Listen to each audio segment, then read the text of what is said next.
Welcome. So we are discussing about hardware synchronization under process synchronization. So in the last lecture we have discussed about test and set instruction, which is an atomic hardware instruction to overcome the problem of critical section. So in today's class we will be discussing a similar instruction which is used to achieve hardware based process synchronization, and that instruction is called as compare and swap instruction. So first let us understand how this instruction works. So this compare and swap instruction, so basically is a function, but it executes as a one single unit. That is, it will execute as an atomic instruction, that once it is called, then all these instructions will execute. Then only the context switch will in between. There will not be any context switch, that will be ensured. So these instructions will execute in atomic way. Okay, and if you see this particular function compare and set, it returns a value of type integer, and it takes three arguments. One is a pointer, one is a pointer to an integer, and two other integer values. One is expected, the other one is new value. Okay, so we have a pointer value. Okay, and this value, it is pointing to some memory location which holds an integer value, so we don't know what is its value. So basically it holds the value of the lock. So lock can be either true or false. As it is integer, it can be either 1 or 0. So basically the pointer value points to an address, and that memory location can contain either 0 or 1. Okay, and the function, what it does in the sense, this atomic instruction, what it does in the sense, it sets temp equal to star value. So as already stated, star represents value at address. Okay, so here star represents declaration, here pointer is declared. Okay, and also if the function is called, then the address will be assigned to the pointer. Okay, so that the pointer will point to the address. But in normal programming instruction, wherever star comes, you have to read it as value at. So here you have to read at value at uh, this particular, the value at the address pointed by value. Similarly, this is value at the address pointed by value. Similarly, this is also value at the address pointed by value. Okay. So first what we are doing, temp is equal to star value.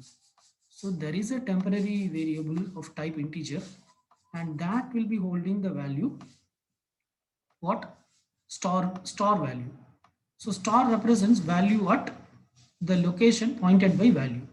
So value is pointing this particular memory location, and that location contains either 0 or 1. So we don't know currently what it is. So whatever it is, that will be stored in temp. So if value contains 0, then temp will also hold 0. If value contains 1, then temp will also hold 1. Okay, then what we check is if star value is equal to expected. If star value is equal to expected means what? Here expected in the sense, see this expected will be always 0. Is expected, the value for the expected will be always 0, and new value will be always 1. So that is, if a process want to enter into a critical section, what it expects, if a process P1 want to enter a critical section, what it expects? It expects that currently nobody should be in the critical section. Okay, so that is, it expects that currently the lock is 0. Currently that lock should be 0, so that P1 can enter into critical section.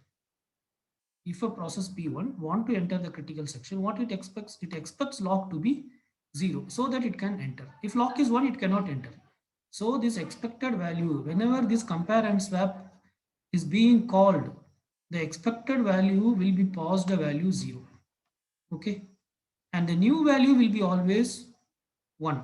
Okay, because if if P1 want to access the critical section, and if lock is 0, then P1 will be allowed to enter critical section. But before entering the critical section, what P1 should do? P1 should make lock equal to 1. Okay, so that new value is always 1. So here the instruction will be something like L lock is equal to new value. Okay, because previously uh, P1 want to enter the critical section and it expects lock to be 0. If it is 0, it will enter. If it enter, then immediately lock should be made as 1. So that 1 is where it is stored, in the sense it will be stored in the new value. Okay. So so so with this, what you should understand, in the sense expected will be always 0 and new value will be always 1.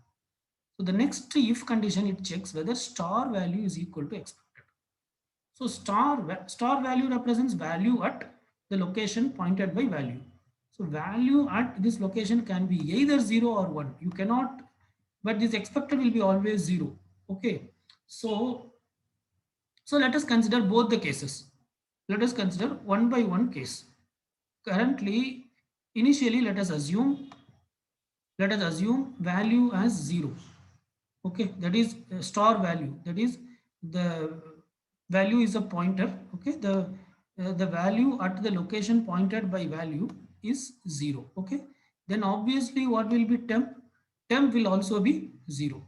Okay, temp will also be 0. Okay, it means what? So this value, whatever the value here it is stored, it is nothing but it is the value of the lock. It means currently it is not locked. So this if condition checks if star value is equal to expected. What is star value? Value at the location pointed by value. That is 0. Is it equal to the expected value? Yes. Expected is that lock should be 0. It is 0. So both matched. So then star value is equal to new value. So now the value at the location pointed by value. Star represents value at location pointed by value. That will become new value. What is new value? New value is 1. Okay. New value is 1. So no more this is 0. No more this is 0. Now this has become 1. Okay. And return temp. Return temp. What is temp? Temp is 0. So so return temp. So it will return the value of temp. What is temp? Temp is 0. Okay. So basically 0 will be returned. Okay. So 0 will be returned if the star value is 0. When you are calling compare and swap, if star value is 0, then 0 will be returned, but value will be made to 1. Okay. Now let us see the second case. Assume the compare and swap function is called with the value 0 for star value. Okay. So that is now, sorry, with the value 1, that is now the lock is on. That is somebody else is in the critical section. So now what will be temp equal to star value. So that is temp will be equal to 1. So in this case temp will be 1. In this case temp will be 1. And then it checks whether star value is equal to expected. Star value is value at the location pointed by value, that is 1. Is it equal to expected? No, it is not equal to expected. So this statement won't execute. So star value won't change. Star value will be 1 only. And return temp. What is temp? Temp is also 1. So it will return 1. 1 means what? Somebody is already using the critical section, so you wait. You don't enter the critical section. That is the meaning. Okay. And critical section is also 1. But previously it returns 0. If star value is called with 0, it returns 0. It means nobody is in the critical section and you can enter the critical section. Okay. So basically this is the idea. So this is what this particular compare and swap atomic instruction does. Okay. Now let us see how this can be get called. So it executes atomically and it returns the original value of the paused parameter value. Okay, whatever being paused to value, that it returns. But whether this part executes or not, that depends on the original value of star value. Okay, original value that is pointed by value. If that is 0, then this will execute. Otherwise, it won't execute. Okay. Okay. So, so initially, so there are two cases as I already said, but initially lock will be 0. Okay. So if lock is 0, okay, so this is how that particular function will be called. So here we have an do while loop which repeats for infinite number of times. Then we are using a while loop, and through this while loop we are calling compare and swap, and we are passing the address of lock. So lock is a shared variable which is shared among two processes which want to execute concurrently. Okay. So now lock can contain either 0 or 1, but it is initialized to 0. So let us start with 0th case. Okay. So if this address is 2000, if this address is 2000, then this address is paused. Then this address is paused. And the other two values paused are 0 and 1. Okay. So as long as this compare and swap does not return 0, okay, if it returns 0, then it will break the while loop. If it not returns 0, then it will keep on checking, keep on calling compare and swap by passing lock and 0 and 1. Okay, so this is a, again this is a the while loop does not contain any statement, so it keep on rotates as long as the compare and swap not returns 0. The moment it returns 0, it will come out. Okay, so let us assume if lock is 0. So if lock is 0, then what happens? This address is paused. 2000 is paused. Here 2000 is paused. Okay, the address 2000 is paused for lock, and the other values are 0 and 1. So now 2000 is received in star value. Okay, what is star value? Star value is a pointer. So that means value is going to point the location. That means value is going to point the location 2000. Value is going to point the location 2000. Okay, so value is going to point the location whose address is 2000. This address is nothing but what? Lock. This address is nothing but lock. What lock contains? 0. So the value at this location is 0. And the other two values that is passed were 0 and 1. So 0 will be received in expected, and 1 will be received in new value. Okay. So rest of the things are whatever we already discussed. And now temp is equal to star value. That is, star value is value at this location. So temp will be equal to 1. So temp will be equal to 0, because star value is 0. So temp will be equal to 0. If star value is equal to expected, so what is value at star value is value at this location. What is the value at this location? 0. What is expected? 0. Yes, both are 0. It is matching. So then star value is equal to new value. What is new value? 1. So no, so now star value is value at this location. So now this will become 1. This will become 1, but it returns temp. What is temp? Temp is 0. So it will return 0. It will return 0. Okay. So here, coming back here, so basically this entire function we are calling, so now it has returned 0. So this while loop will continue only if it is not 0. As it is 0, it will come out of the while loop. So this 0 means what? This is the value of the lock, which, so it is confirmed that, so the compare and swap, actually what it does in the sense, it compared, it checked whether the current lock is 0 or not. Lock is 0 means nobody is using the lock. Okay, and also it did one more thing. It made the value star value to 1. Star value is nothing but lock. So it currently, after checking, so after ensuring that currently nobody is in the critical section, that is lock is 0, after ensuring that, it made lock to 1. It made lock to 1. Why it made lock to 1? Because this process want to enter the critical section. So now as it returns 0, it breaks. So now it enters the critical section, it executes the critical section, and then it made lock to 0 and it comes out of the critical section. Okay. So this is the whole idea. If lock is 1, then what will happen? If lock is 1, then again the same address will be passed, but the lock value is now 1. Now the lock value is 1. So value is pointing to lock. So that is also 1. Now temp is equal to star value. What is star value? Value at location pointed by value. That is not 0, it is 1. Now if star value is equal to expected, what is star value now? Star value is not 0, it is 1. But what is expected? Expected is 0. So is both are same? No, it's not same. So this statement won't execute. Return temp. What is temp? Temp is 1. So it will return 1. So 1 means what? Currently the lock is on. It means somebody else is in the critical section. So in this case, this compare and swap, it returned 1. So 1 is not equal to 0. So it will keep on, which is true. 1 is not equal to 0 is true. So it will keep on spin here. So that is this process. Now it won't enter into the critical section. Okay.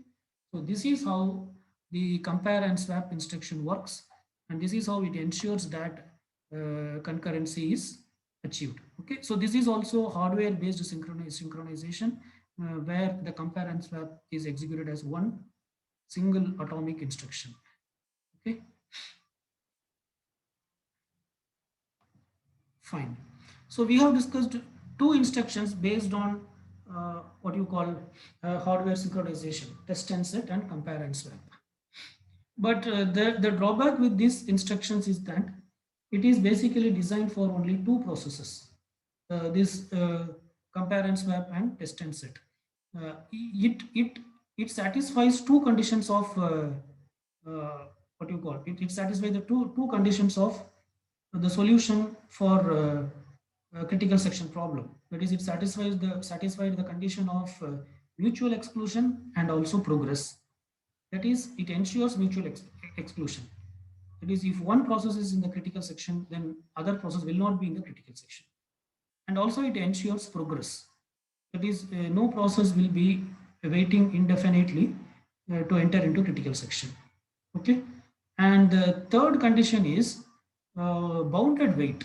It does not ensure bounded wait for more than one process, for more than two processes. Okay. If more than two processes were there, then the bounded wait is actually, it is not guaranteed here. Okay. So that is the drawback with these particular algorithms. So the next algorithm we'll be discussing is an improved version of test and wait. This is an improved version of test and wait with bounded waiting condition satisfied. Okay. So bounded waiting means what? If n processes are waiting to enter the critical section, and if currently the first process enters the critical section and it comes out, and then again it should enter only after n minus 1 process entered the critical section. Okay, all the remaining n minus 1 process should enter the critical section. Then only this first process should be once again allowed to enter the critical section. So this particular algorithm, this is which is an improved version of test and set. It ensures that. Okay. So let us try to understand this particular algorithm. It's a very interesting algorithm. So here we are maintaining an array, which is called as waiting. So this array can hold n number of processes. It can hold the status of n number of processes. So this array waiting array and this variable key. Okay, these are this waiting array is a shared variable. Okay, this waiting array is a shared variable. Okay, and lock is also a shared variable. Lock is also a shared variable. So what it does in the sense, it first makes, so let us consider this as a case for process I. If process I wants to enter the critical section, so here there are two shared variables. One is the array waiting array and the other one is the lock. Okay. If process I wants to enter the critical section, then what process I will do in the sense, it will make waiting of I is equal to true. That is, I'm waiting to enter the critical section. That is what it means. Okay. Then it also makes key equal to true. Then it also makes key equal to true. So basically here key represents, it is an assumption about lock. Okay, key represents, it is an assumption about lock. What is the current lock value? What is the current lock status? Whether the critical section is currently locked or not. Okay, so this is an assumption about a lock. This is not the current original value of the lock. It is an assumption about the lock. So key is assigned to true. That means the process PI is thinking that currently somebody is using the critical section. Okay. So So what I said is key is an assumption about the lock and key is assigned with true. It means that the process PI is currently assuming that somebody is using the critical section. Okay. So with that assumption, it is running this while loop while waiting of I and key. So waiting of I is true. Okay. Because PI is waiting, process PI is waiting. Okay. And it already made waiting of I is true. And key is also true because initially it assumes that somebody else is in the critical section. So that it set key as true. Okay, with this assumption, then now it calls test and set. Now it calls test and set with lock. Now it calls test and set with lock. Okay. Now you recall what the test and set algorithm will do. So here it is pausing the actual lock. Here it is pausing the actual lock. So if the actual lock is if the actual lock is false, okay, that is if the actual lock is false. False means what? Nobody is in the critical section. If the actual lock is false, then what test and set will do? It's the original or test and set logic. Okay. If the actual value is false, then test and set, what it will do is target is received. Target is uh, target is a pointer. Okay.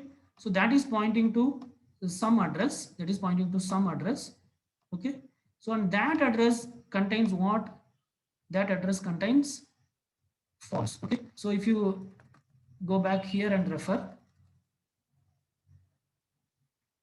here you are passing address of lock. Okay. So it means, and we are assuming lock contains false. So this is lock. This is lock. This is lock. And let us assume lock contains false. And say this address is 2000. This address is 2000. And it contains false. So this address 2000 is being paused. So here when you say address ampersand log, it means 2000 is paused there for whatever the variable that is being used by the test and set. Okay. So here 2000 target is now pointing to the location 2000. 2000 is nothing but lock. 2000 is nothing but actually 2000 is nothing but the particular location which contains the lock. And what it contains? It contains false. It contains false. Okay. So now this algorithm, what it will do? RV is equal to star target. So RV will be star target is value at target. That is what? False. It will make it false. Okay. And then star target equal to true. Star target is value at target. Value at target is nothing but lock. Now it locks it. Because this process PI now want to enter as it is originally false. As the lock is originally false, that means nobody is using the lock. So I can enter and I made it true because I'm going to use it. And return RV. What is RV? False. So false is returned. Okay. So false is returned. So that false will be, sorry. So false will be returned. So that false, so key will be now holding the value false. Key will be now holding the value false. So now again it goes back and check. Waiting of I is true, but key is false. Key is false means what? Key is nothing but an assumption about lock. So it means that currently nobody is in the critical section, so I can enter the critical section. And already, but lock is set to true because process PI entered the critical section. Okay. So this is how it works when uh, when lock is false. If lock is true, it will just keep on wait. If lock is true, this test and set will return true, and as long as it does not becomes false, it will keep on wait. Nothing else will happen. Okay. Okay. Now coming to the following statement. So now this particular process PI, it it has broken the while loop and it has came in. So the moment it came in, already a key is false, then it is making waiting of I also as false. It means no more I am waiting. I already entered the critical section. Now, as you know, the lock and set instruction, I mean the test and set instruction has already made lock as 1. After making it 1 only, it is sending that target value which is 0. Okay. So then it executes the critical section part. Then it executes the critical section part. Okay. After executing the critical section part, what this algorithm does in the sense, say, let us assume a simple case. Let us assume P1, P2, P3, P4. These four processes are waiting for critical section. So let us assume currently P1 is in the critical section. So P1 executes critical section. Now after that, the critical section should be given to whom? Three processes are waiting, P2, P3, P4, and in this order they are waiting. So if you want to ensure uh, bounded waiting, then the critical section should be given to P2. So after executing critical section Pi, that is currently P1, what it is doing in the sense, j equal to I plus 1 modulo n. I is currently 1, I plus 1 is 2, 2 modulo n, 2 modulo n, okay. So n is nothing but here 4, okay. So n is 4. So or you can number this, instead of P1 to P3, you can number P0, P1, P2 and P3, so that this logic will work correctly, okay. Because here it is modulo thing is coming. So yeah, 1 minute. So this is P0. So current process is P0, next is P1, next is P2, next is P3. So I is P0. So 0 plus 1, 0 plus 1 is 1, and number of process is 4. Total number of process is 4. So 1 modulo 4, what you will get is 1. So the next, so j will be 1. So j will be 1, okay. So then it checks, while j not equal to I is 0, I is 0, okay. So j is not equal to I, because j is 1 and I is 0. This is true. And waiting of j, yes, j is waiting, because it is enter, it want to enter the critical section, means obviously it will be waiting in its code, okay. So for this is, we assume for Pi. Similarly for Pj, this will be waiting of j will be equal to true. So waiting of j will be true. If these conditions are satisfied, okay. So if these conditions, so while j of I not equal to I, and waiting of j, okay. So then and not waiting of j, this is not waiting of j and not waiting of j, okay. But in our case it is waiting, P1 is waiting, okay. If it is not waiting, it will increment, again j will increment, because as long as somebody is waiting, it will keep on increment. If it is not increment, if it is not waiting, it will come out. So in our case, P1 is waiting to enter the critical section, so it will come out. After coming out, it checks whether j equal to I or not. Why it is checking j equal to I? In the sense, assume that nobody is waiting after P0, P1 is not waiting, P2 is not waiting, P3 is not waiting, then the cycle will continue and it will come back to P0, okay. Then the cycle will continue and it will come back to P0, but P0 just now only finished the critical section, so that we are checking this condition if j equal to I. If j is equal to I, then we are making lock equal to false. That means I don't want the critical section, like that it will come out, okay. But if j is not equal to I, in our case j is not equal to I, j is 1 and I is 0, then what it does, waiting of j is equal to false, okay. The moment you make waiting of j as false, okay, the moment you make waiting of j as false, then what will happen, waiting of j is made as this. So in the jth process, this statement will be waiting, right? So waiting of j is false, whatever the, irrespective of whatever the value of key. So key will be true only, okay. Key will be, previously it was true because I has not yet made it false, but still it will enter into the critical section, still it will enter into the critical section, and and okay, still it will enter into the critical section, because this statement fails. So again waiting of j will be made as false and it will execute the critical section, okay. So this logic basically it ensures that the bounded wait condition is satisfied, okay. So that's it about today's session. So we have discussed basically three algorithms for hardware synchronization. One is test and set, the other one is compare and swap, and the other one is test and set with bounded waiting. Thank you.